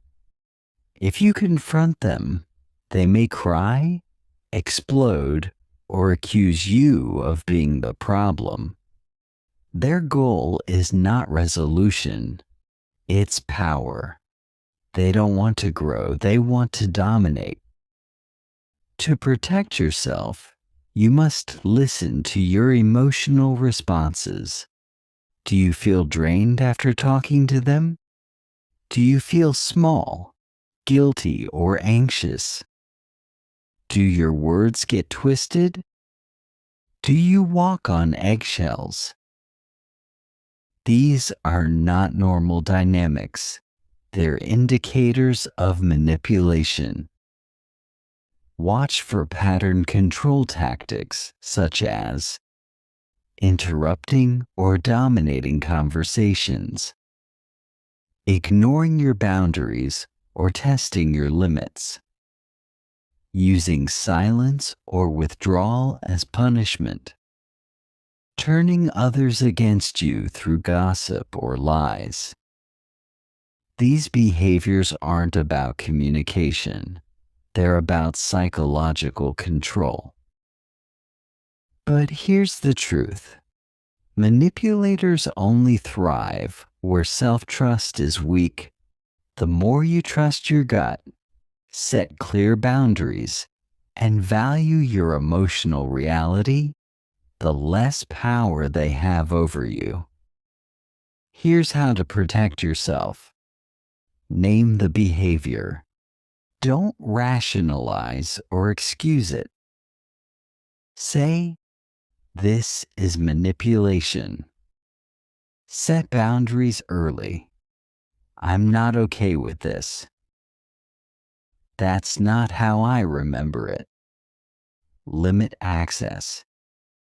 You don't owe manipulators your time, energy, or explanations. Don't get pulled into proving your truth. Let your clarity be enough. Surround yourself with grounded people who help you see clearly. The best defense against manipulators is emotional intelligence combined with self-worth. When you trust yourself deeply, they can't distort your reality. When you know your values, they can't shake your confidence. When you recognize their tactics, their power fades. Remember, the goal is not to become cold or suspicious. It's to become discerning. You can still be kind, compassionate, and open-hearted, just not naive. You can read the room, sense hidden motives, and walk away when necessary. That's not cruelty. That's wisdom. Chapter 12. Body Clusters. The power of patterns, not just pieces. Most people make the mistake of interpreting body language in isolation. They see crossed arms and assume someone is defensive. They spot a smile and assume someone is happy. But in truth, single gestures mean little unless you understand the broader body cluster, a combination of cues that appear together and reinforce the same message. Reading people accurately requires recognizing these clusters, not cherry-picking individual signs. A body cluster is a group of nonverbal behaviors that, when observed together, tell a consistent emotional or psychological story. Like a musical chord, it's not one note, but several playing in harmony that create meaning. When gestures, posture, facial expression, and tone align, the message is clear. When they clash, something's hidden. Let's begin with an example. Imagine a person with their arms crossed, but they're smiling, leaning in slightly and making strong eye contact. Are they closed off? Probably not. The crossed arms may simply be a comfort posture. But if that same person also leans away, avoids eye contact, and keeps their feet pointed toward the exit, now we have a defensive cluster. Understanding clusters allows you to avoid misinterpretation and make more confident judgments. Below are some of the most common body language clusters and what they typically signify. Cluster: openness and engagement, uncrossed arms and legs, leaning slightly forward, relaxed shoulders, head tilted slightly to the side, open palms or exposed wrists. Consistent eye contact, meaning this cluster shows receptiveness, trust, and interest. The person is physically and psychologically open to connection or conversation. Cluster: defensiveness or withdrawal, crossed arms and or legs, leaning back or angling body away, minimal or broken eye contact, tightly pressed lips, tense facial muscles, shoulders slightly raised, meaning the person may feel unsafe, criticized, or emotionally distant. They are either closing off emotionally or protecting themselves from perceived threat. Cluster: dominance and authority, standing tall with feet shoulder width apart, hands on hips or behind the back, chin slightly lifted, slow, deliberate movements, steady eye contact without blinking, invading physical space, meaning this shows confidence, control, and sometimes aggression. It's common in leaders, managers, or individuals asserting status in a social hierarchy. Cluster: nervousness and deception, fidgeting with hands, hair, or objects, frequent self-touch, neck, face, mouth, sudden changes in breathing, avoidance of eye contact or unnatural overcompensation, inconsistent gestures with speech, swallowing or clearing the throat, meaning these behaviors suggest inner conflict, anxiety, or dishonesty. Remember, context is key. Nervousness can also stem from social discomfort or fear, not just lying. Cluster: attraction and affection, mirroring posture and speech, feet and torso pointed directly at the person, dilated pupils, frequent smiling or laughing, hair preening or adjusting clothes, light touches on arm, hand, back, meaning these signs indicate warmth, romantic interest, or emotional connection. The body naturally aligns with those we're drawn to. Cluster: boredom or disinterest, glancing around the room, tapping fingers or feet, looking at phone or watch, slouched posture, leaning away from the speaker, blank or tired facial expression, meaning this signals disengagement. The person is physically present, but mentally elsewhere. Their body is already leaving the interaction. cluster stress or inner conflict, rubbing forehead, temples, or eyes, rapid blinking or eye darting, shoulders tight and hunched, jaw clenching or teeth grinding, inconsistent breathing patterns, forced smiles or laughter. Meaning, these signs often show someone is mentally overwhelmed or emotionally conflicted. It's the body's way of releasing pressure or seeking comfort. When analyzing clusters, remember 3 core principles. Context is everything.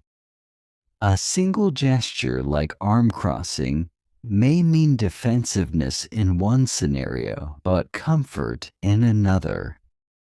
Always consider the situation, emotional tone, and relationship dynamics. Baseline behavior matters.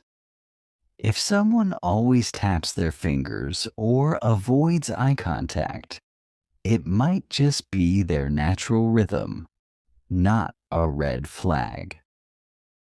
What matters is deviation from their normal. Watch for synchronization. Truthful people tend to move in sync. Their words match their tone and gestures. Deceptive or guarded individuals often show asynchrony, smiling while speaking negative words, nodding while saying no, or pausing too long before answering. The best body language readers are not quick to judge. They are slow to conclude, but quick to notice. They gather clues over time, patiently piecing together behavior patterns until the message becomes clear. Reading body clusters gives you the power to decode truth beneath words, identify emotional states early, and respond with emotional intelligence. You begin to sense when someone needs space, when they're open to deeper conversation, or when they're uncomfortable and trying to hide it. You also become more aware of your own body clusters. You realize what signals you send when you're anxious, disinterested, or joyful.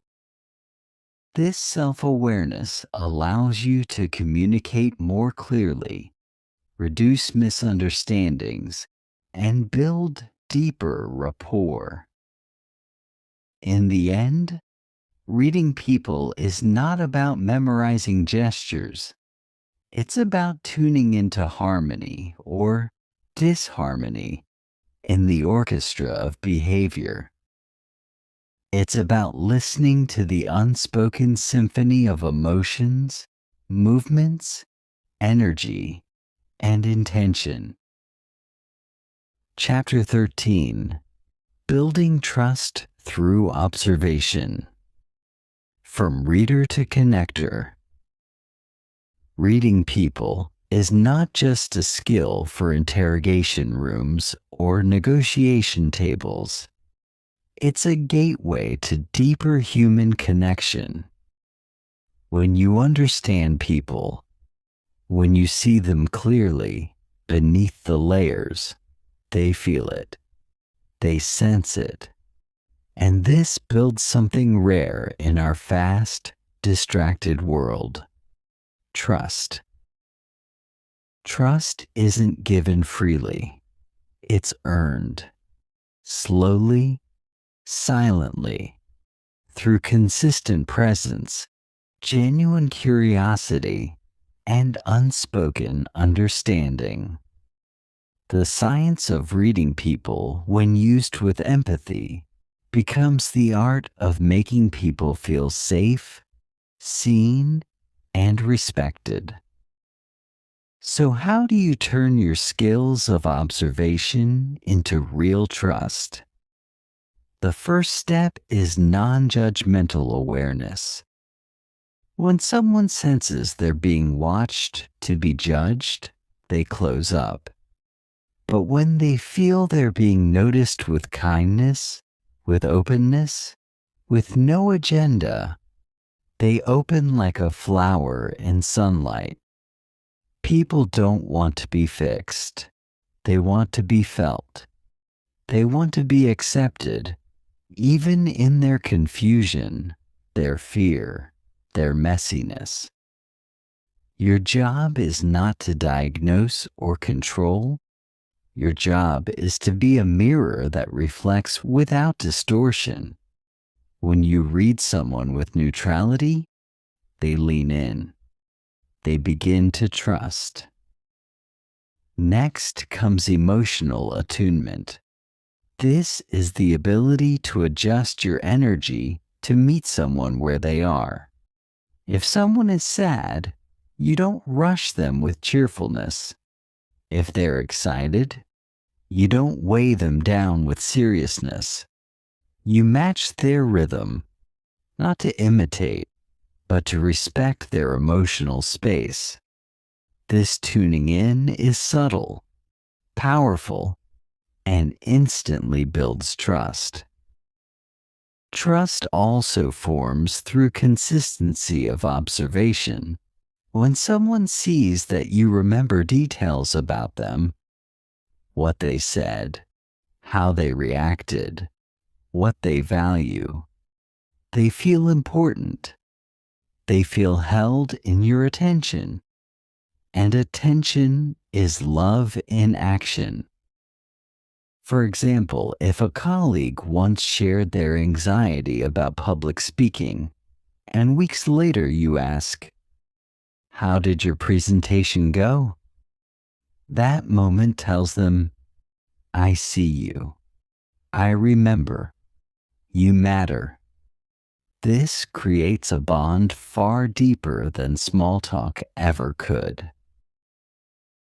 Another way to build trust through people reading is to respond to what's unspoken. If someone is visibly tense but says, "I'm okay," gently asking, "You sure? I noticed you seemed a bit off today," can open the door. When you name what others hide with care and zero pressure, you give them permission to drop the mask. But timing matters. You must choose the right moment. In a crowd, in public, people often won't share. But one-on-one, in safety, they will. Observation builds trust best in quiet moments.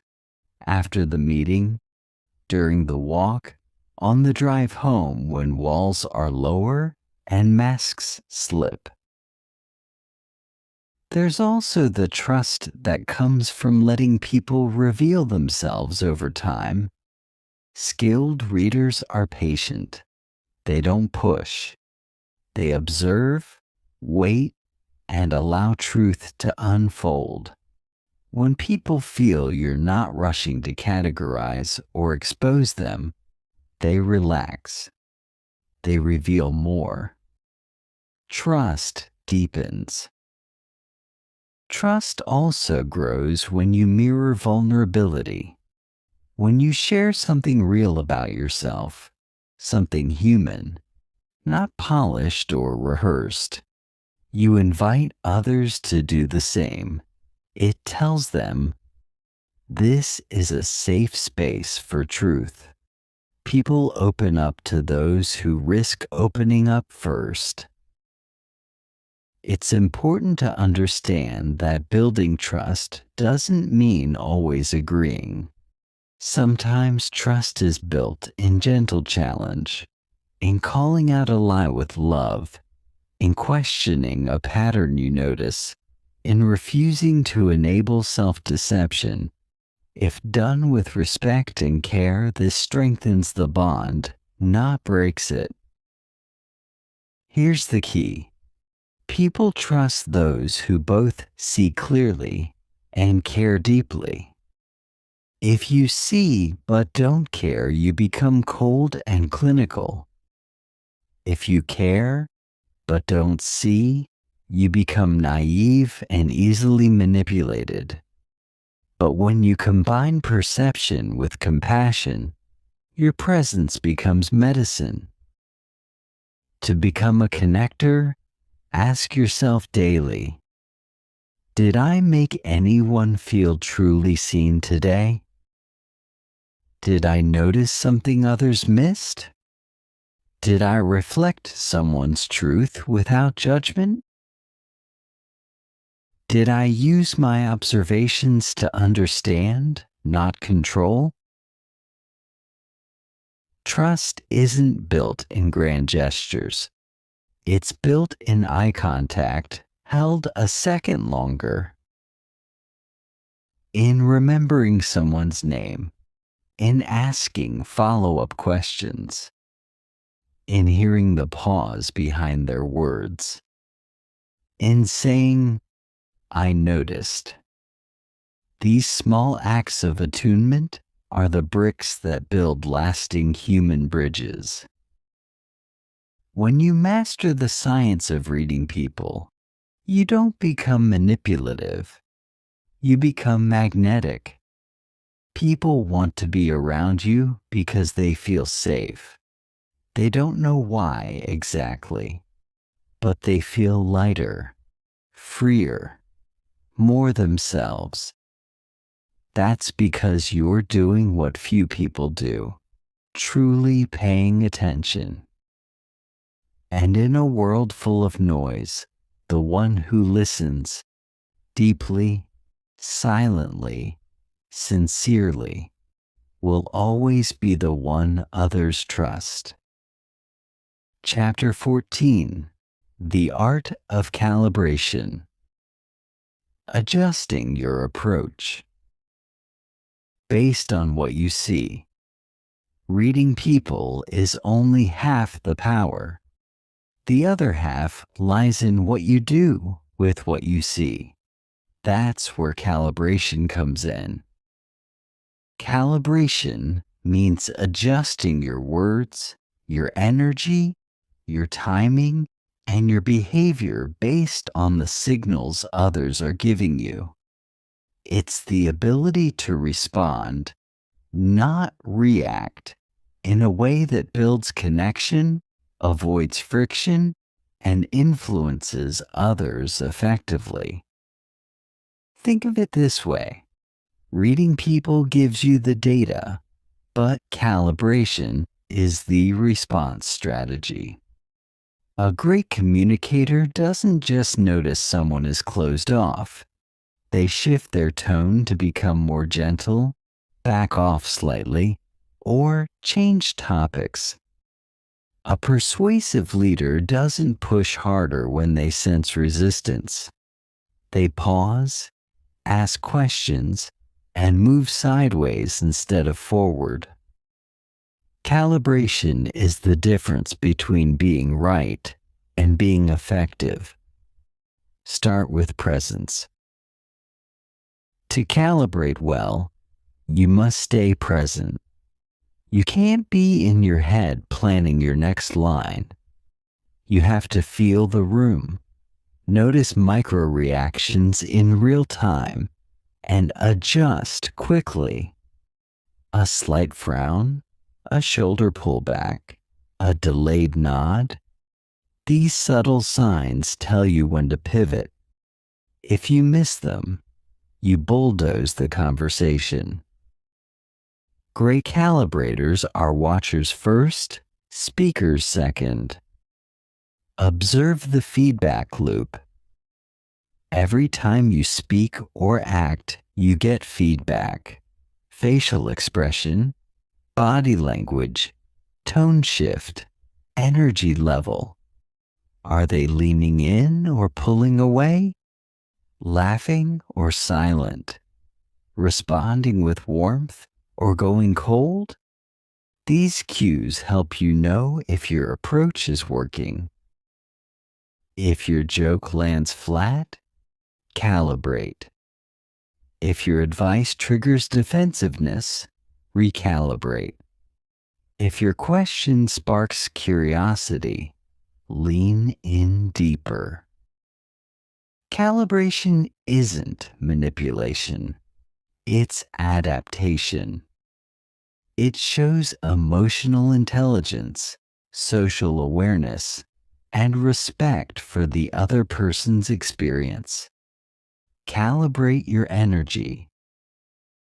One of the fastest ways to create connection or tension is energy mismatch. If someone is soft-spoken and reflective, and you come in loud and fast, they'll likely withdraw. If someone is energetic and passionate, and you're monotone and slow, they'll disengage. The key is energy mirroring, not mimicry, but alignment. Raise or lower your intensity to meet theirs. It creates comfort and trust. Once rapport is built, you can slowly guide them into your desired energy zone. Calibrate your questions. Good readers know what questions to ask. Great calibrators know when and how to ask them. If someone is tense, don't ask direct or confrontational questions. Try gentle curiosity. What's been on your mind lately? You seem a bit distracted. Want to talk about it? If someone is guarded, avoid asking for personal details immediately. Build safety first. If someone is open and emotional, go deeper with, what did that moment teach you? How did that really feel for you? The tone of your question, supportive versus interrogative, matters more than the words themselves. Calibrate your silence. Silence is a tool. In emotionally intense moments, speaking too soon can shut someone down. A well-timed pause allows others to gather their thoughts, feel safe, and go deeper. If someone shares something vulnerable, don't rush to comment. Sit in the silence. Let them know you're fully there. Sometimes the best calibration is doing nothing, just holding space. Calibrate based on roles and hierarchy. Your approach should shift depending on the power dynamics.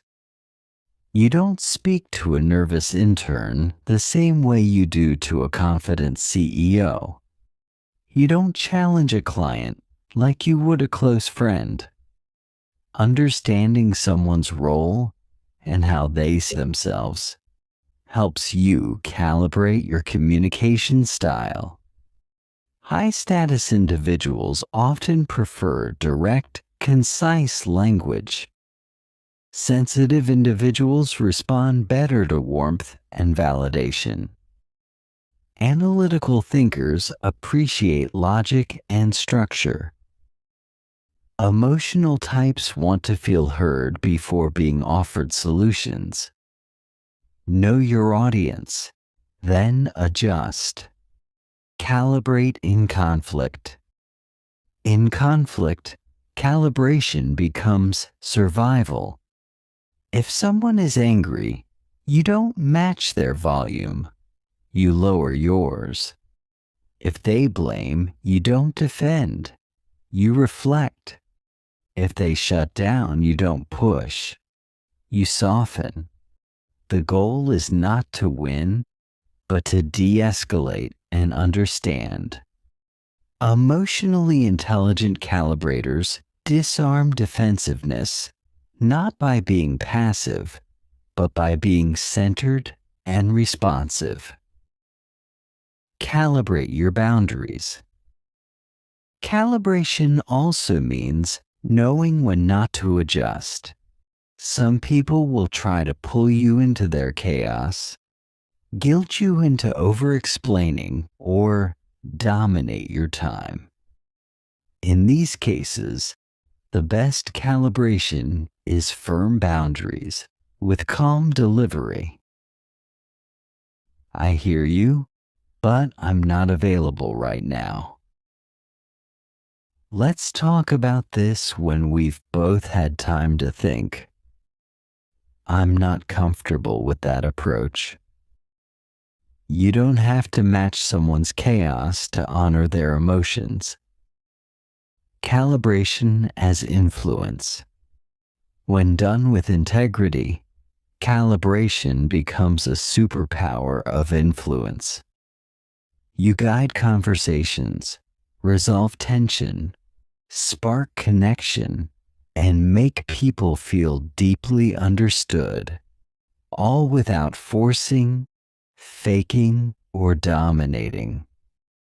You become a social chameleon with a spine, flexible, yet rooted in truth.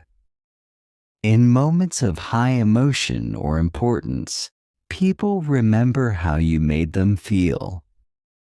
If you can read their cues and calibrate accordingly, they'll feel safer with you than almost anyone else. That trust opens doors that logic never could. In a world obsessed with output, saying the right thing, winning the argument, closing the deal, calibration is the quiet, powerful skill of feeling your way through. It doesn't shout, it doesn't push, it adapts, aligns, and connects with precision. You stop being tone deaf. You stop being emotionally blind. You become the person people feel heard by, safe with, and drawn to. Chapter 15. The Master Reader. Becoming a mirror, not a mask. By now, you've uncovered a powerful truth. Reading people is not about control. It's about connection. It's not about having an edge over others. It's about standing with them, not above them. When you become a master reader of people, you don't manipulate, you illuminate. You become the one who sees the storm behind the smile, the story behind the silence, the strength behind the struggle. And that makes you unforgettable. Master readers don't rely on tricks or tactics. They rely on awareness, presence, and humanity.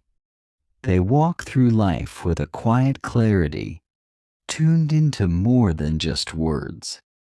They see people not as categories, roles, or profiles, but as breathing, feeling, layered beings. And because of this, they build relationships others can't. So what does it take to reach this level? It begins with humility. The more you observe, the more you realize how much lies beneath the surface. The more deeply you listen, the less you need to speak. Master readers don't boast about their skills. They embody them. They don't tell people what they see. They reflect it subtly in how they respond, how they make people feel, how they show up. They've developed unshakable inner calm. Their emotions don't spill over and cloud their perception. They've learned to pause, breathe, notice. They can feel someone's anger without absorbing it. They can sense deceit without becoming cynical. They can witness pain without rushing to fix it. A master reader has emotional boundaries. They know where others end and they begin. They can sit with someone's chaos without losing their own center. They can offer space, not solutions. They ask better questions. They listen for what isn't said. And they trust their instincts because their instincts are well trained, tested, and aligned with truth. They understand that every person is a walking story, a collection of moments, memories, fears, and hopes. And their job is not to decode someone as if they're a puzzle, but to witness them without agenda. That witnessing is rare. Most people walk through life unseen. When you truly see someone, you give them a kind of healing they didn't even know they needed. Master readers see beneath behavior. They understand that rudeness often hides insecurity, that perfectionism often masks fear of not being enough, that anger often protects deep grief, and that silence is not emptiness. It's often overwhelmed emotion. They don't react to behavior. They respond to what's behind it.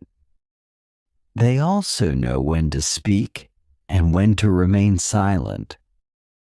Sometimes, the most powerful response is a nod, a presence, a mirror. They aren't driven by ego. They don't need to show off what they see, because they've learned that when you understand people deeply, your actions speak louder than your interpretations. The master reader is also a master of self-awareness. They know that their own biases, wounds, and emotions shape how they see others. So they do the inner work. They question their assumptions. They reflect on their reactions. They strive to stay clean in their lens so their perception is accurate, not distorted. And most importantly, they never stop learning. Every person is a new chapter, a new variation, a new combination of patterns. They remain curious, humble, evolving. They never assume they've figured someone out, because they know that people are not equations. They are oceans, always shifting, always deeper than expected. To become a master reader, practice the following every day. Be present in every interaction, even brief ones. Watch not just what people say, but how they say it. Observe without trying to solve. Listen without needing to respond. Reflect on your own emotional responses. What are they telling you? Trust your gut, but test it. Verify your instincts with patience and curiosity. See everyone, yes, everyone, as worthy of your attention and respect. Because here's the real secret. The greatest readers of people are the ones who make others feel seen, not analyzed, not diagnosed, seen, understood, held. And when you become that person, you don't just read people, you transform them. You become the mirror in which they recognize themselves. the stillness that calms their storm, the rare soul who listens when no one else does. That is the gift of reading people. That is the legacy you leave, not by what you say, but by what you see.